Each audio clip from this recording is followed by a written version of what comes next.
Rukmini, I think you have it in front of you. She is a leadership facilitator, and she has been working as an organizational transformational consultant, over 17 years of work ex across South Asia and Middle East.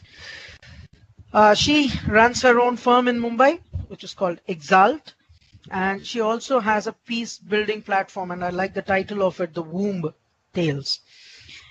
She is here to talk about conscious leadership, and I would request Rukmini to take over from here. Thank you, Narayan.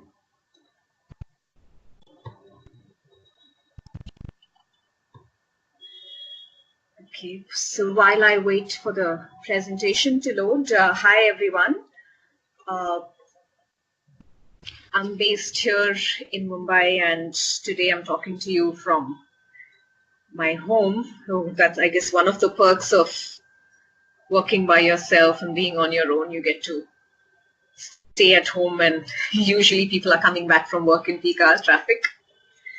So today I'm going to be speaking to you about the idea of conscious leadership.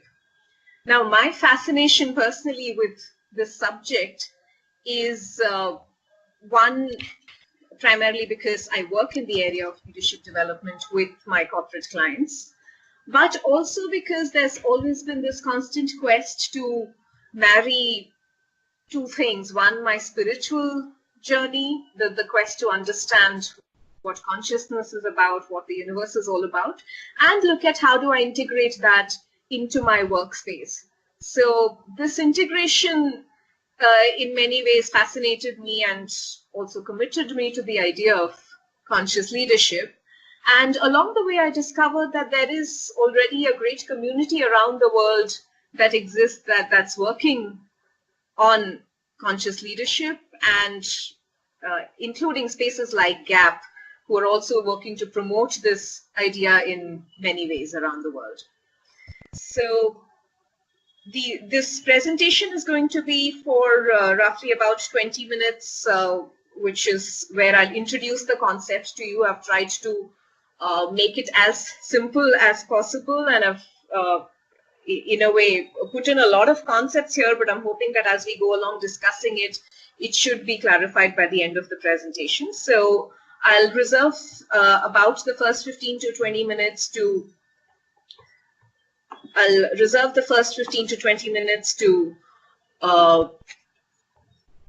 present the concept to you, and then we could take up questions at the end. However, while I'm speaking, if there's anything that pops up in terms of a question or a need for clarification, please feel free to type it into the chat window, and I'll take over the answers towards the end of the presentation. Rukmini, sorry to interrupt. Can you just take over as the presenter? There is a button on the top. You can just click on that. So now the button on the top says stop presenting. So I think it's. Oh, okay. So it's already you're already taking it up. Yeah. You can access it. Thank you. Sorry for that. Okay, so as we begin, my invitation to you is to think about leadership not so much as a competency, but as a journey. So traditionally, management theories have spoken about various styles of leadership. We've spoken about it as a skill, as a competency that needs to be developed. And while that is very valid in its own sense, when I'm speaking of the consciousness aspect of leadership, it's not so much a skill that one can master and stay at a certain level, but it's a constant journey. So our leadership, when we talk of it from a consciousness perspective, our leadership evolves as we do, and therefore there's really no end to that journey. So what do we mean by conscious leadership and the journey around it? Is there are two aspects to it. One is, of course, all of us as leaders, and here when I say leader, it doesn't only mean leadership of an organization or an enterprise or a community for that matter, but it begins really with self-leadership. And once self-leadership is in place, then it flows to all areas of our lives quite seamlessly. So when we're speaking of leadership, there is, of course, an outer journey part of it, in the sense the part of leadership that the world around us witnesses. So the world witnesses the fact that we achieve certain tasks, we overcome hurdles along the way, we build relationships, we heal relationships that are not working so well sometimes. And in the process, we grow from being an innocent, naive person to being a leader, someone that is looked up to by people around us.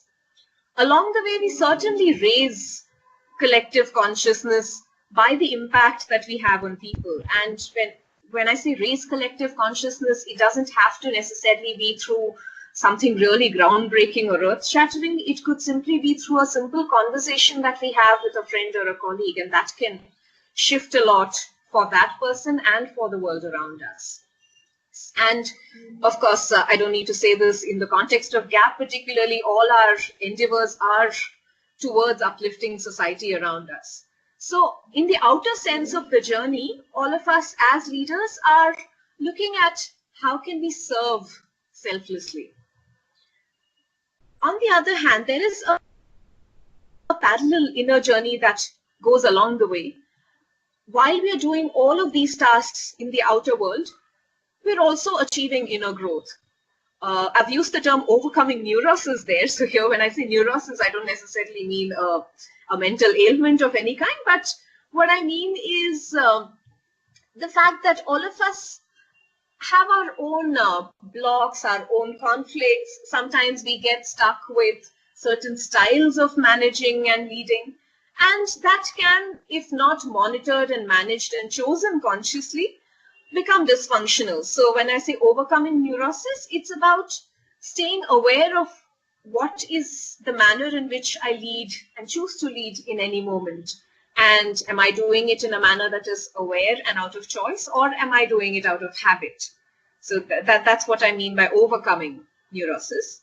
In the process, we heal internal schisms, internal conflicts that a lot of us may have. And these conflicts could vary from right from something as practical as how do I focus, or where do I focus my business goals towards, to a certain relationship, whether I hold it or release it, how do I deal with a certain colleague. It could be all varieties of conflicts within us which reflect in the world around us, in our enterprises as well. Along the way, one very important step in the process of self-leadership is the transition from being the victim to the creator, from being a victim of my circumstances, from being in this helpless space, to saying, all right, this is my space, this is my world, and what do I do with it? How do I work with it and make it better? And I'm sure we have very exemplary examples amongst us here today as change makers in GAP as well.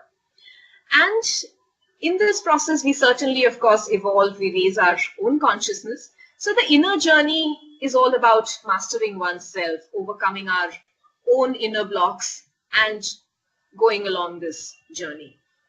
So it is this journey that I invite you into as we speak about conscious leadership. And as we go along, as I said, we're speaking about leadership as a journey and not so much as a certain style to adopt. So now coming to feminine leadership, and you will hear me use the term feminine leadership a lot in this presentation, and sometimes I may also use it as a synonym to conscious leadership. That does not mean that in any way the masculine aspect of leadership is any less important. Both are equally critical. It's just that to a great extent we are exposed to and educated into masculine leadership to an extent where we've also managed to create a world that is sometimes, and a lot of times in fact, hyper-masculine. And that's where there is a crisis of consciousness at this point in time, in that we see businesses around us not really working very well. There is all around the world economic and political crisis. And we are in very many ways questioning leadership around the world. A lot of countries, including India, are questioning political leadership in a big way. And in this context, therefore, feminization of leadership is critical to restore the balance. Now, when I say feminine leadership or feminization of leadership, it is important to clarify here that we're not talking of feminine in the context of biological sex or gender, but inner energies. Psychologically, all of us have both the feminine and the masculine energies within us. Of course, we choose to exercise these energies in different proportions, depending on one, our social conditioning, and two, on how consciously we've chosen to cultivate each of these energies, and therefore what is it that we choose to exhibit, and what is the kind of balance that we choose to exhibit in. So when I say feminine leadership, therefore, it is as applicable to men as it is to women. So feminization of leadership is critical, one, from the diversity perspective, and a lot of research around the world is speaking about this, the fact that women are indeed good for business because they lend a different perspective, they lend a more holistic view to business from an economic sense, from the point of view of purpose, from the point of view of connecting with consumers and our target audience. And this inclusion is critical for sustainability of business. And of course, around the world, we're also seeing that women are rapidly taking or waking up in some sense and taking critical roles in business. If you look at the numbers, of course, there's still a lot left to be desired. However, I think the process is very much on track. So why is feminine leadership important? It is important because the traditional leadership model is no longer working as well as we'd like it to work. How did we get to the traditional model of leadership? And for that matter, a lot of management theories that some of us must have studied and are also practically using. Most of these leadership models have been derived from the war era, right? So they're designed for combat. So the idea of leadership and managing business is really about, one, surviving, two, defeating the competitor. And therefore, because this is the base of the traditional leadership model, there is a sense of hierarchy that is needed to hold this model together. So therefore, most businesses, traditional businesses that we see around the world, have a very rigid organizational structure. There is a certain protocol that is needed to access the hierarchy up and down the line. And there is a need for standard procedures which cannot be broken, and you're penalized if you try and work around those procedures. And in the process, decision-making gets impacted, communication gets impacted, and more often than not, relationships within an organization, within an enterprise, get impacted. So while the good things about this traditional leadership model, which is primarily a masculine model, is that there is a lot of discipline that gets enforced. There is compliance, which is critical from a quality perspective, from a perspective of making sure that things work on time and according to process. The flip side of it is that a lot of times we are asked to make sacrifices which may not necessarily make sense to us emotionally, psychologically, and in terms of aligning with our personal purpose and integrity. And very importantly, a lot of times in traditional leadership model, the belief is that the end justifies the means, and therefore we look to do anything and anything at all which can lead to profits, which can lead to survival. And when there is no purpose beyond profit, that's where an enterprise stops serving the community around us. And the community, of course, includes the consumers of the enterprise, but it also includes other stakeholders, including the employees, the community where the business or the enterprise is based, and of course the participants of the enterprise, which could be the owners and the shareholders and so on. Change in consciousness that's being brought about all over the world. we are moving into a space which is sometimes uncomfortably ambiguous, but that, I guess, is here to stay for a while. We are moving into a space where peer-to-peer networks are becoming more important than one central authority. All of us, of course, have very easy access to information given the availability of internet. Power is getting more and more distributed now, given that a lot of us have access to knowledge and information. Knowledge is no longer as prized a commodity in that its shelf life is zero, and plus the access of it is easy. And therefore, structures in enterprises are moving from being hierarchical to being heterarchical, which means that there are several layers of leadership. And this is a huge area of possibility for all of us, regardless of whether we're leading an enterprise or we're part of somebody else's enterprise. All of us have an opportunity to lead, beginning with ourselves, and then, of course, influence people around us. And therefore, the competencies which were appreciated in traditional leadership, which is about being the boss, being the organization, having power, is now moving, and we are appreciating more and more the role of being a catalyst, somebody who can be a change maker and make things happen, somebody who's a great collaborator and a connector who can use relationships well in a manner that things get going not just for oneself, but also for the community. And therefore, how do we inspire people to do this along with us? So leadership, therefore, is shifting from being in the spotlight, from being the hero, to facilitating more heroes. Behind the scenes, leadership is coming up in a big way. So I think this quote in many ways summarizes the crux of feminine leadership, which is that while most leadership models focus on what leaders do and some on how they do it, the key aspect is from where do we do it. So all of us as social entrepreneurs here, as coaches here, as mentors here, from what are we leading? Am I leading to serve? Am I leading for a purpose that is beyond my own gains, but also to benefit the world around me? What is my motivation to lead is, in a way, the base of feminine leadership. So let me get to the core of what feminine leadership is. So while there's a lot to say about this, I've tried to capture it in this one particular slide, and I will, in the next few slides, go on to elaborate very quickly on what each of these capacities mean.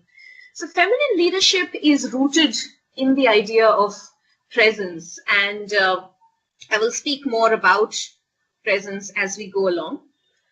And through presence, we continue to develop these three core capacities of wholeness, fluidity, and congruence. Wholeness is the idea, and all of these capacities start with the self. So as a feminine leader, as a conscious leader, it is important that we begin to integrate and develop these qualities within ourselves to start with, and then make sure that these qualities are also transitioned to our teams, to our organizations and enterprises that we lead. So wholeness is the idea of uniting all parts of oneself, and I'll speak a little more about that in just a bit. Fluidity, or another word for that could be flexibility, is about being prepared to deal with a world that is disruptive. We don't really know what technology will change things for us around tomorrow, and therefore how seamlessly can we switch from what is the reality today to what could come up tomorrow? Are we prepared for that degree of bending without breaking? And the third capacity is that of congruence, to be aligned with one's own purpose, to be centered internally as well as externally. Starting with presence. Now, presence in simple terms is a profound state of awareness. It's a state where consciousness flows both internally and externally around us. It's a state of being in constant and conscious contact with one's higher self, if I can use that term, while remaining in the flow with what is the reality around us. So the critical aspects of presence are one, and this is a very ignored aspect of presence sometimes, that presence begins with our body. And why does it begin with our body is because amongst all the aspects that we have around us, we have, as if we were to consider ourselves as an asset, we have our physical body, we have emotions, we have our mental capabilities, and so on. Among all of these aspects of self, it's the body which is capable of only and only remaining in the present. Our mind can wander. My mind, even as I speak to you now, could probably wander around and think about the future. It could think about the past. Our emotions could also wander. For example, even as I'm speaking to you, I may perhaps be angry about, let's say, something that happened in the morning, or I may be happy about something that happened yesterday. But the body is only true to the present. So as I'm sitting here speaking to you, I am only here and not anywhere else. And therefore, the key to presence is connecting with the body and then monitoring our breath. And when I say monitoring our breath, it doesn't necessarily mean changing it or breathing in a particular manner, simply being aware of it and trying to be as relaxed, as comfortable as possible. Along the way, look at what practices can we inculcate to clear our minds. And when I say clear our minds, it's not so much about emptying completely of the thoughts, but being in a state of awareness about what the thought is, what emotions are welling up, but at the same time being okay with it, being not hassled by it. In the process, as we become calmer, we also open up to what is the world around us, what's our reality like, without judging it. And along the way, we start developing what is termed as a sensitive sonar, a sensitive, let me put it in a simpler way, a very heightened use of all our senses, our eyes, ears, nose, all our sensory organs. How much information can we pick up from the reality around us? Right? That's a sensitive sonar. And our senses get heightened when we are in a relaxed space, when we are in a space of clear mind, where we are willing to look at what is our reality. We are willing to listen. We are willing to see things around us without judgment. So there are several practices that can help us enhance presence as leaders. Meditation works for some of us, going for a walk, painting, music. There are all kinds of presence practices that one can follow. But my urge to you as leaders would be to look at how regularly can you inculcate any presence practice in your routine on a day-to-day basis, whether it's going for a walk, whether it's listening to music, whether it's simply meditating in some form, perhaps doing some kind of breath work. Whatever the practice is, it's important as a leader to invest in this practice for a few minutes every day to enhance our sensitive sonar. So that's the key to feminine leadership, because the feminine aspect of ourselves starts from the body. It flows from there, the consciousness. Now coming quickly to wholeness and the other two competencies. Wholeness, and there's a lot that can be said about this. By wholeness, what we mean is, are we aware of the fact that there are several parts to us? There is an inner child, there is an inner parent, there's the inner feminine and the masculine. And are we aware of the fact that all of these parts are talking to us, are alive in us at any given point in time? And how integrated are we? How aware are we of all of these parts? There are several ways in which to work at wholeness.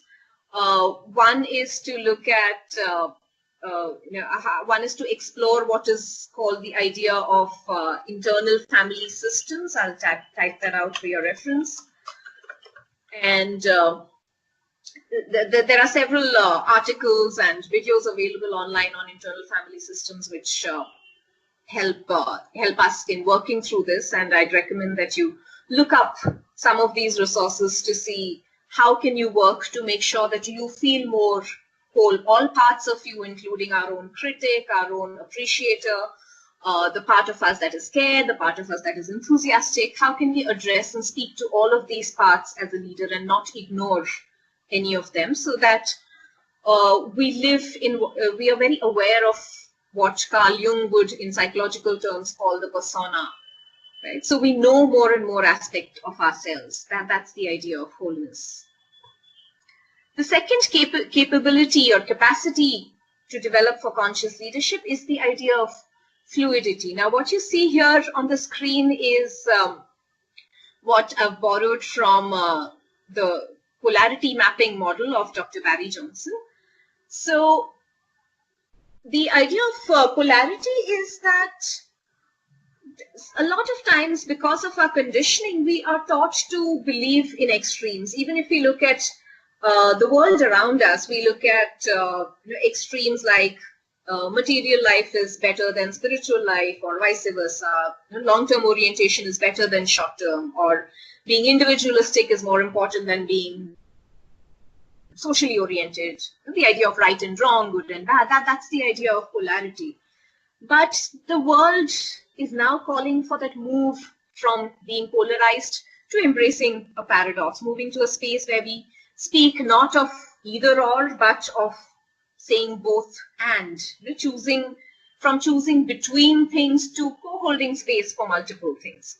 And why is this important? Is because overdoing one pole, for example, overdoing the feminine pole, if you're being only a feminine leader and not a masculine leader, that can be counterproductive as well. So if you look at the top left-hand corner of this diagram on the screen, I've spoken of the gifts of the feminine. If we embrace the feminine aspect of our leadership, what is it that we bring to the table?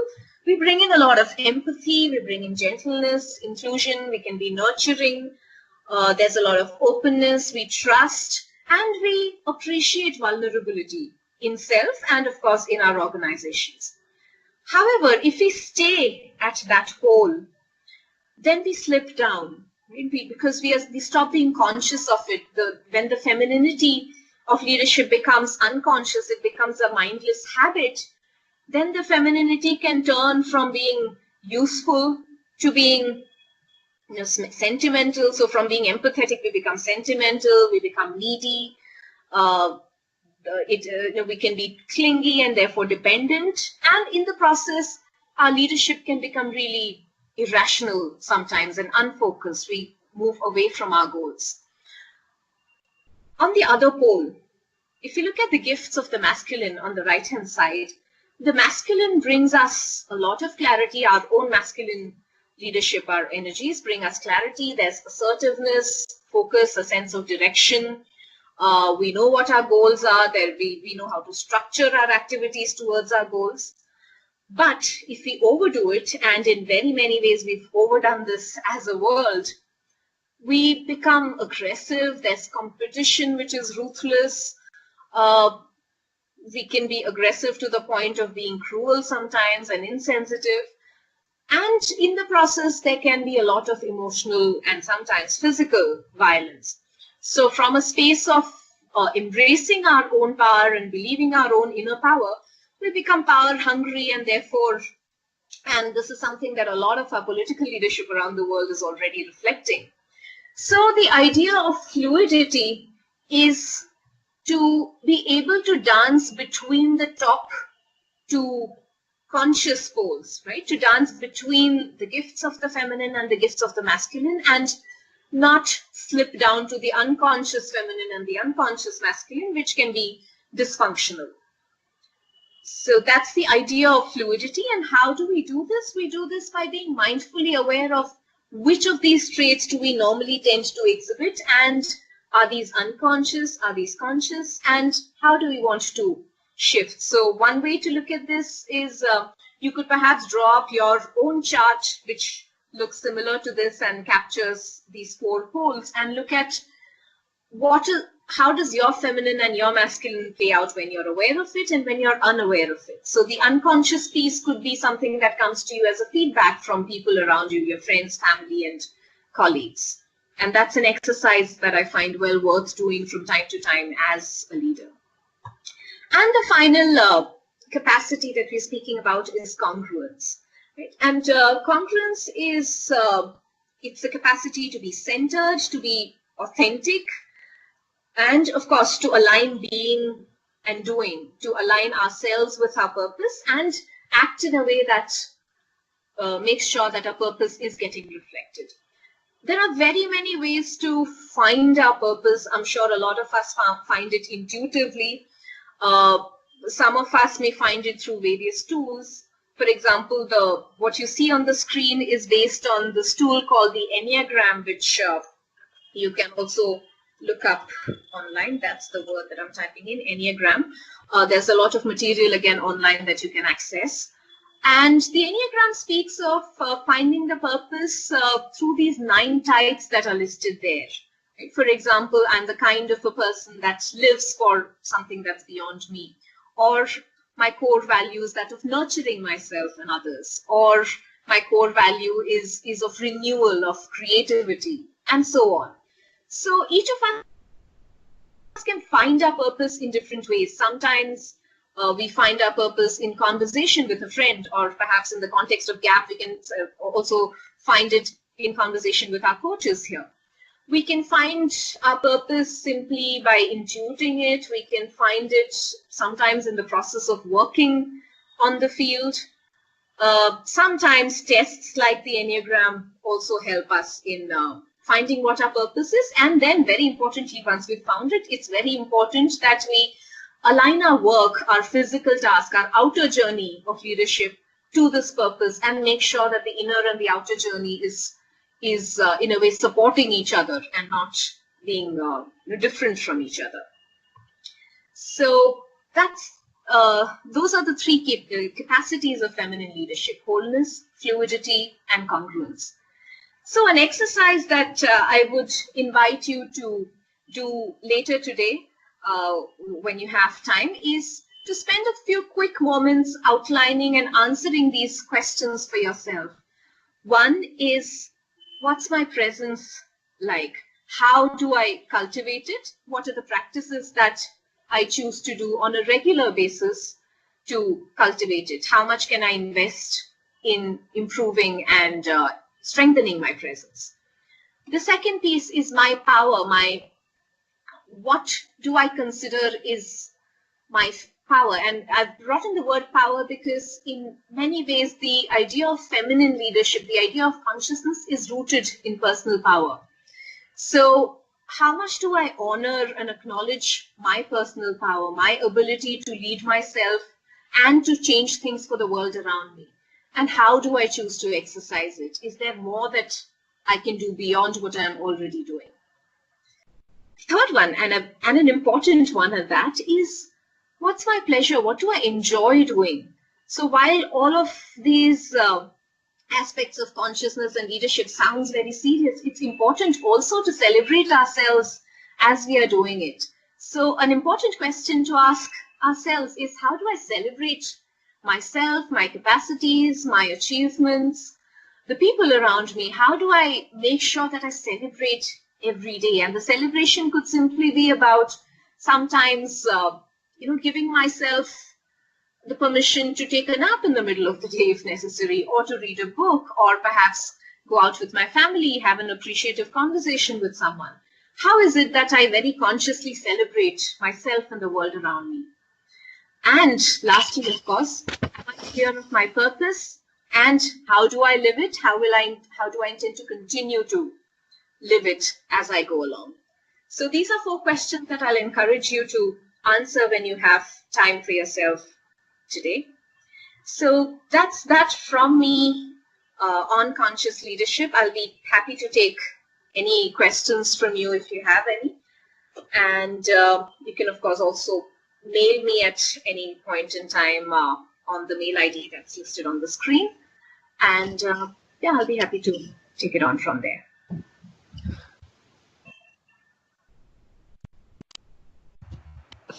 Thank you very much, Rukmini. Thanks for a very interesting topic, very intriguing topic. And if there are any questions, we would be happy to post it to Rukmini, and As I was pointing out earlier also, you could have, we could just put it on the chat, or if you are online, you can ask Rukmini directly now.